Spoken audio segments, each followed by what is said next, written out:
জ্যৈষ্ঠ মাসের শুরু। সন্ধ্যা তখন ধীরে ধীরে নেমে আসছে গোপালপুর গ্রামে। আকাশে ঘন মেঘ জমেছে আর টিপটিপ করে বৃষ্টি পড়ছে একটানা। গাছের পাতায় জমে থাকা জলের ফোঁটা ফসফস করে পড়ছে। চারপাশে স্নিগ্ধ মায়াবী পরিবেশ। এই নিঃশব্দ বৃষ্টি ভেজা সন্ধ্যায় গ্রামের কাঁচা রাস্তায় অনিমেষ ও বাদল ছাতা হাতে হেঁটে চলেছে। তারা এই গোপালপুর গ্রামেই থাকে। গ্রামের রাস্তাটির পাশে সারি সারি গাছ, তাল, আম আরও কত কি। পাশেই রয়েছে একটি মাঠ, যেখানে দেখা যায় এক বৃদ্ধ লোক, হাতে বাঁশের লাঠি, আর পাশে একটি গরু। বৃদ্ধটি মাথা নিচু করে হাঁটছেন, যেন বৃষ্টির শব্দের সাথে তারও এক অদৃশ্য সুর বয়ে চলেছে। তার মুখে ক্লান্তি নেই, শুধু একটা শান্তি। জ্যৈষ্ঠী মাসের শুরুতে প্রকৃতির কাছে মাথা নত করে পথ চলা। সে মাঠ থেকে হাঁটতে হাঁটতে গরুটি নিয়ে গ্রামের রাস্তায় চলে আসলো। এই গোপালপুর গ্রামের একেবারে শেষ প্রান্তে একটা পুরনো বট গাছের নিচে দাঁড়িয়ে আছে একমাত্র মিষ্টির দোকান, মাধব কাকার মিষ্টির দোকান। দোকানটা ছোট, টিনের ছাউনি দেওয়া। বৃষ্টির ফোঁটা টিনে পড়ে, টুংটাং করে বাজে এক অদ্ভুত ছন্দে। ভেতরে মৃদু আলো জ্বলছে।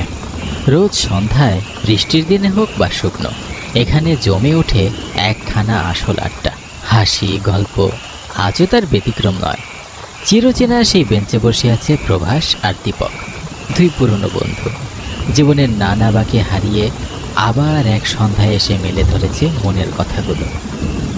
কি গো মাধব কাকা, আজ তোমার মনে তো ভারী লাগছে কেন? না রে, তেমন কিছু না, কিন্তু আজ এখনো মিষ্টি রয়ে গেছে। রাত তো হয়ে আসলো, কি জানি বিক্রি হবে কি না। আরে কাকা, চিন্তা করো না, ঠিক কিছু না কিছু একটা হয়ে যাবে। আচ্ছা দাও দেখি, আমাদের দোকানে শুকনো মিষ্টি দাও। আকাশে বৃষ্টিটা একটু কমে এসেছে, তবে এখনো ঘন মেঘে ঢাকা চারিদিক। হাওয়ায় হালকা শীতলতা। মিষ্টির দোকানের বেঞ্চিতে বসে মাধব আর প্রভাস চুপচাপ মিষ্টি খাচ্ছে, মুখে যেন তৃপ্তির ছায়া।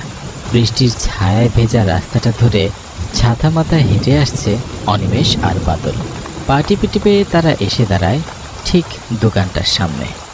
বৃষ্টির ফোঁটা ছাতার কিনারা দিয়ে বেয়ে পড়ছে টুপটাপ করে। কিরে অনেশ, তোদের আসার সময় হলো বুঝি? আর যে বৃষ্টি নেমেছে, বাসা থেকে বের হতে পারছিলাম না, কিন্তু এখানে এসে আড্ডা না দিলে সে রাতের ঘুমই হয় না। একদম ঠিক বলেছিস, তোদের ছাড়া আড্ডা একদমই জমে ওঠে না। আয় বস তোরা, কাকা ওদের দুটো মিষ্টি দাও গো। অনিমেষ আর বাদল হাতে ধরা ছাতাটা আলতো করে বন্ধ করলো।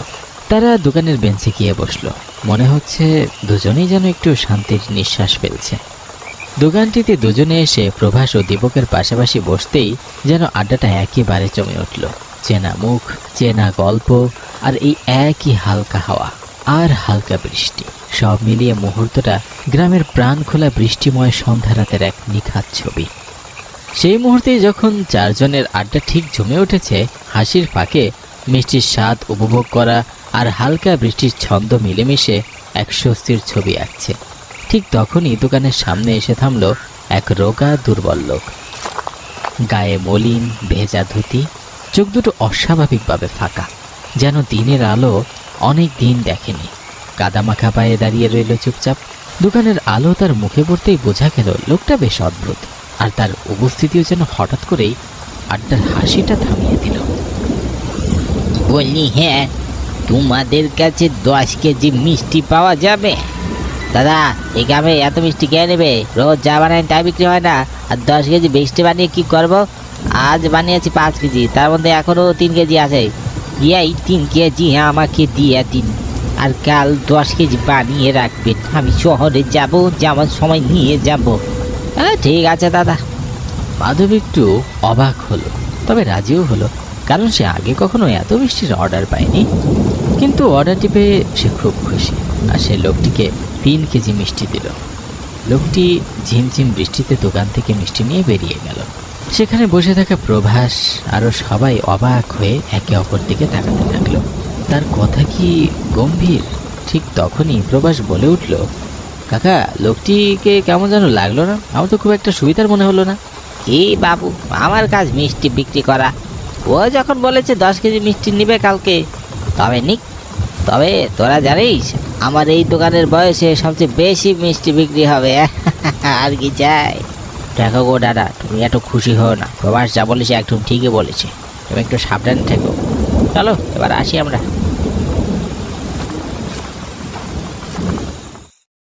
পরের দিন গ্রামে চারদিক নিস্তব্ধ, আর সেই নীরবতার মাঝে একটু করে আলো জ্বলছে মাধবের ছোট্ট মিষ্টির দোকানে। মাধব একা বসে আছে, সামনে মাখনের মতো দুধ আর রসে টুইটুম্বর করাই, হাতে খুন্তি, চোখে স্বপ্ন। আজ সে অনেকগুলো মিষ্টি তৈরি করছে। 10 কেজির অর্ডার যে এসেছে, তার মন বলছে এই রাতটা শুধু পরিশ্রমের নয়, সফলতারও। তবে সে মনে মনে ভাবে, এবারের মতো যদি সব ঠিকঠাক হয় তাহলে দোকানটা নতুন করে সাজাবো।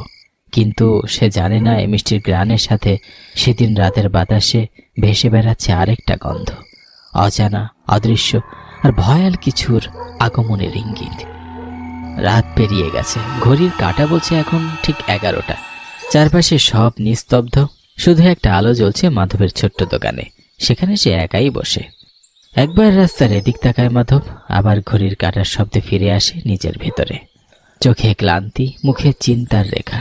সে ভাবে, এত রাত হয়ে গেল, লোকটা এখনো এলো না কেন? এই প্রশ্নটাই বারবার তার মনে ঘুরপাক খেতে লাগে। নির্জন আকাশটা যেন রাগে ফেটে পড়ল। এক ঝলক তীব্র বজ্রপাতের আলো ছিঁড়ে দিল আকাশের বুক। আর ঠিক পর মুহূর্তেই শুরু হয়ে গেল মুষলধারে বৃষ্টি। চারদিক অন্ধকারে ভিজে যাচ্ছে। মাধব এক মুহূর্তেই বোঝে যে সব উলটপালট হয়ে গেছে। বাতাসে বৃষ্টির সাথে মিশে আছে রসের গ্রান, কিন্তু মিষ্টির পাশে থাকা মাধবের মুখটা যেন একেবারে কালো হয়ে গেছে। ইয়া যে মুষলধারে বৃষ্টি শুরু হয়ে গেল, লোকটার জন্য এত অপেক্ষা করলাম, লোকটা এলো না। হায় ভগবান, কি সর্বনাশী কাণ্ড! এখন এই মিষ্টিগুলো নিয়ে আমাকে বাড়ি ফিরতে হবে। হতাশ মুখে মাধব মিষ্টিগুলো নিয়ে পলিথিনে ভরে গন্তব্যে হাঁটতে শুরু করলো। চারপাশে তখনও মুষলধারে বৃষ্টি, প্রতিটি বজ্রপাত যেন কাঁপিয়ে দিচ্ছে পরিবেশটাকে। তার মধ্যেই গ্রামের নির্জন পথে ধরে হেঁটে চলেছে মাধব, মাথার উপর মিষ্টি আর মনে ভারী হতাশা। কি হে বিবাস, বলছি লোকটা অনেক ভালো ছিল রে, হুট করে এভাবে মারা গেল, মেনেই নেওয়া যাচ্ছে না। হ্যাঁ ঠিকই বলেছিস, এ যেন গ্রামের শোকের ছায়া নেমে আসলো। বটগাছের ছায়ায় দাঁড়িয়ে রয়েছে শ্যামল আর বিভাস। গ্রামের নিস্তব্ধতা ভেঙে তারা কথোপকথন শুরু করেছে। শ্যামলের কণ্ঠে দুঃখ, বিভাসের চোখে হতাশা। চারপাশে জমে উঠেছে এক অদ্ভুত অন্ধকার। হঠাৎ করেই শুরু হয়ে যায় ঠান্ডা বাতাস। অজানা এক শীতলতা ছড়িয়ে পড়েছে গায়ে। মাধব মিষ্টিওয়ালা দোকানে বসে আছে। নির্জন রাস্তার দিকে তাকিয়ে মাধব দেখে সেই রোগা দুর্বল লোকটা যে 10 কেজির মিষ্টির অর্ডার দিয়েছিল। দাদা কিছু মনে করবেন না, কাল আমি একটা বিশেষ কাজে আটকে গিয়েছিলাম, এজন্য কালকে মিষ্টিগুলো নিয়ে যেতে পারিনি। যদি মিষ্টিগুলো এখনো থেকে থাকে আপনার কাছে, তবে আমাকে দিন দাদা। লোকটার কথা শেষ হওয়ার সঙ্গে সঙ্গেই চারিদিকটা আচমকা অন্ধকারে ঢেকে গেল। কোনো আলো নেই, শব্দ নেই, শুধু নিঃশ্বাস ফেলার শব্দ। তার মুখটা অদ্ভুতভাবে ফ্যাকাশে, চোখ দুটো ঠান্ডা আর ফাঁকা। তার শরীর কাঁপছে। সে আর মানুষ নেই, সে এখন মাধব নয়, সে এখন মাধবের মৃত আত্মা। একটি হতাশা, অপূর্ণ অপেক্ষার ছাপ। মাধব মিষ্টিওয়ালা এখন ভয়ঙ্কর এক মৃত আত্মা। সে আমি তোর অপেক্ষায় ছিলাম, তোর জন্যই আজ আমার এই অবস্থা। ঠিক একদিন আগের রাত। মাধবের চোখে হতাশা। মিষ্টির গামলাটা মাথায় নিয়ে গ্রামের রাস্তা দিয়ে হাঁটছে। চারপাশে তখন একটানা মুষলধারে বৃষ্টি। সামনে কেবল অন্ধকারে ভেজা গ্রামের পথ।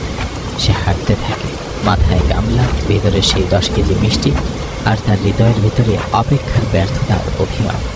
হঠাৎই আকাশ ফেটে জ্বলে ওঠে এক বজ্রপাত। বিকট শব্দে আকাশ যেন ছিঁড়ে পড়ে। ঠিক তখনই সেই বজ্রপাত সরাসরি আঘাত হানে মাধবের মাথায়। মাধব মিষ্টিওয়ালা গড়াগড়ি খাচ্ছে কাদায়। সে আর বেঁচে নেই, সে এখন শুধুই এক অপূর্ণ অপেক্ষায় রয়ে গেল। সেদিন রাতে তোর জন্য অপেক্ষা করতে করতে রাত হয়ে যায়। শুরু হয় মুষলধারে বৃষ্টি। মিষ্টির গামলা মাথায় করে গ্রামের রাস্তা ধরে হাঁটতে লাগি। এক বজ্রপাত এসে আমার মাথায় পড়ে আর আমি মারা যাই। আমার আত্মা মুক্তি পায়নি। আমার অপেক্ষা করা যে এখনো শেষ হয়নি রে। সেটা যে এখন তোকে মেরেই শেষ হবে। আমি ইচ্ছে করে করিনি, আমাকে মারবেন না। আমি যে সেদিন সত্যি আসতাম, কিন্তু অন্ধকারে যেন এক অদৃশ্য শক্তি খেলে বেড়াচ্ছে।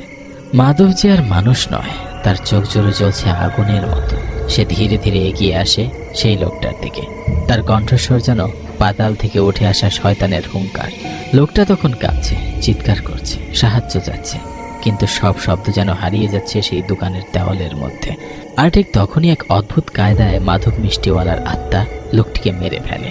লোকটার শরীর মুচড়ে যায়, মুখ ফ্যাকাশে, চোখ উল্টে যায়।